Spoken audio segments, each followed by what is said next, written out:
Hi అండి. Previous you previous వీడియోలో మనం టాస్క్ ఎట్లా క్రియేట్ చేయాలో చూసుకున్నాం కదండి. ఇప్పుడు క్రియేట్ చేసిన టాస్క్ని ఎట్లా అప్డేట్ చేయాలో, ఎట్లా డిలీట్ చేయాలో ఈ వీడియోలో చూద్దాము. వన్స్ అప్లికేషన్ ఓపెన్ చేసుకోవాలండి. ఓపెన్ చేసుకున్నాక టాస్క్ ఉంది కదండి, ఈ డ్రాప్ డౌన్ ఇది ఓపెన్ చేసుకోవాలి. ఓపెన్ చేసుకున్నాక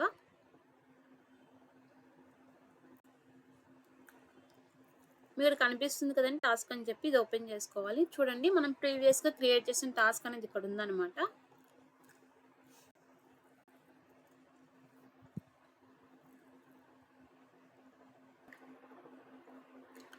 ఇది సెర్చ్ టాస్క్ బై టైటిల్ అండి.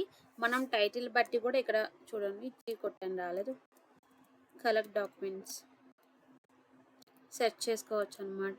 ఇది ఆల్ డ్రాప్ డౌన్ అంటే మనం ఎవరికి అసైన్ చేసాము, మనం ఎన్ని క్రియేట్ చేసాం, assign to me and created by me.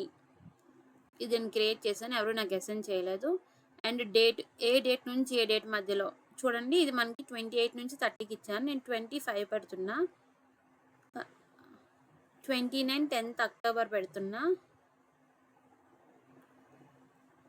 31st చూడండి. ఓకే, మళ్ళీ ఇక్కడ ఉన్న డేట్స్ ఇద్దాము. 29 అంటే మనం టాస్క్ క్రియేట్ చేసాం కదా, ఆ డేట్స్ ఇద్దాము. 28 30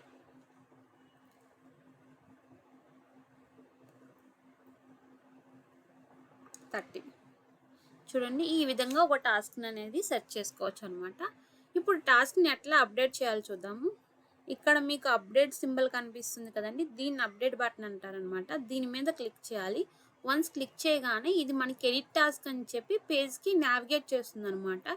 ఈ పేజ్లో ఏంటి అంటే మనం ప్రీవియస్గా క్రియేట్ చేసుకున్న టాస్క్ అనేది ఎడిట్ చేసుకోవచ్చు. ఇంతకు ముందు నేను టాస్క్ అనేది ఓన్లీ సైన్స్ డిపార్ట్మెంట్కి ఇచ్చాను. ఇప్పుడు నేను ఈ టాస్క్ అన్ని స్టాండర్డ్కి అసైన్ చేస్తున్నా. ఫస్ట్ స్టాండర్డ్కి,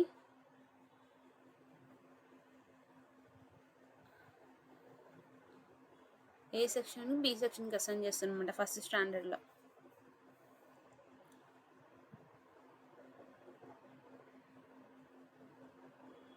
అండ్ ఈ సైన్స్ని రిమూవ్ చేస్తున్నా.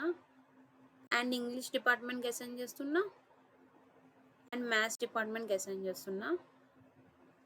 వన్స్ ఇవన్నీ అంటే మీకు ఏ మోడిఫికేషన్స్ చేయాలనుకుంటున్నారో అన్నీ చేశాక మీకు ఇక్కడ అప్డేట్ టాస్క్ అని చెప్పి బటన్ కనిపిస్తుంది కదండి, దీని మీద క్లిక్ చేయాలన్నమాట. చూడండి, టాస్క్ అప్డేటెడ్ సక్సెస్ఫుల్ అని చెప్పి వచ్చేసింది. వన్స్ చెక్ చేసుకుందాము, మనం ఏ స్టాండర్డ్స్కి ఏ స్టాండర్డ్లో సెక్షన్స్కి టాస్క్ అసైన్ చేసాము, ఏ డిపార్ట్మెంట్స్కి అసైన్ చేసాము, ఇక్కడ వచ్చిందా లేదా అనేది చూద్దాము. చూడండి, మనం మ్యాథ్స్ ఇంగ్లీష్కి టాస్క్ అనేది అసైన్ చేసాం. సెక్షన్ ఎల్కేజీ ఏ సెక్షన్కి బి సెక్షన్కి అసైన్ చేసాము.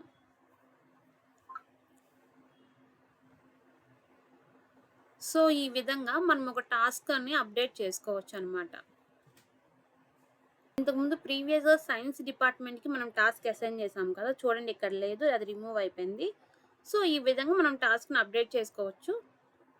మీకు ఏ స్టాండర్డ్కి కావాలంటే ఆ స్టాండర్డ్కి, ఏ స్టాండర్డ్లో సెక్షన్ కావాలంటే ఆ సెక్షన్స్కి, డిపార్ట్మెంట్స్కి, లేకుంటే యూజర్ వైజు, లేకుంటే రోల్ వైజు, లేకుంటే ఎంప్లాయ్ ఐడి బట్టి మీరు దేనికైనా అవి యూజ్ చేసుకొని టాస్క్ అనేది అసైన్ చేసుకోవచ్చు. ఇప్పుడు అప్డేట్ చేసుకోవచ్చు అండ్ అసైన్ చేసుకోవచ్చు. ఇప్పుడు ఏంటి అంటే టాస్క్ అనేది ఎట్లా డిలీట్ చేయాలో చూద్దాము. ఇక్కడ మీకు డిలీటెడ్ బటన్ కనిపిస్తుంది కదండి, దీని మీద క్లిక్ చేయాలన్నమాట. అప్పుడు టాస్క్ అనేది డిలీట్ అయిపోతుంది. ఒక నిమిషం, ఏంటి అంటే ఇప్పుడు టాస్క్ అనేది క్రియేట్ చేసాం కదండి, క్రియేట్ చేసేటప్పుడు మనం ఏ డిపార్ట్మెంట్స్కి స్టాండర్డ్కి టాస్క్ అనేది అసైన్ చేస్తాం కదా, అసైన్ చేసేటప్పుడు ఏంటి అంటే అందులో యూజర్స్ ఉంటారు కదా, వన్స్ మనం టాస్క్ అసైన్ చేయగానే ఆ టాస్క్ ప్రతి ఒక్క యూజర్కి అసైన్ అయిపోతుంది అనమాట. వన్స్ అతను అప్లికేషన్ లాగిన్ అవ్వగానే అతనికిచ్చిన టాస్క్ అతనికి విజిబుల్ అవుతుంది.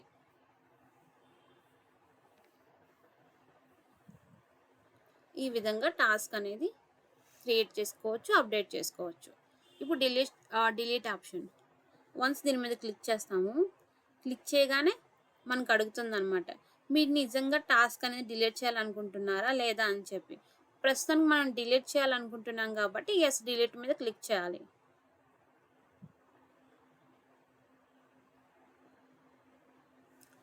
టాస్క్ అనేది డిలీట్ అయిపోయింది. ఇక్కడే కాదు, మీరు ఏ యూజర్‌కి, ఏ డిపార్ట్‌మెంట్‌కి, ఏ సెక్షన్‌కి మీరు టాస్క్ అసైన్ చేశారో ప్రతి ఒక్క యూజర్ అప్లికేషన్‌లో లాగ్ ఈ టాస్క్ అనేది డిలీట్ అయిపోతుందనమాట. అంటే ఆ యూజర్ నుంచి టాస్క్ అనేది రిమూవ్ అయిపోతుంది. సో, ఈ విధంగా ఒక టాస్క్‌ని అప్డేట్ చేయొచ్చు అండ్ డిలీట్ కూడా చేయొచ్చు.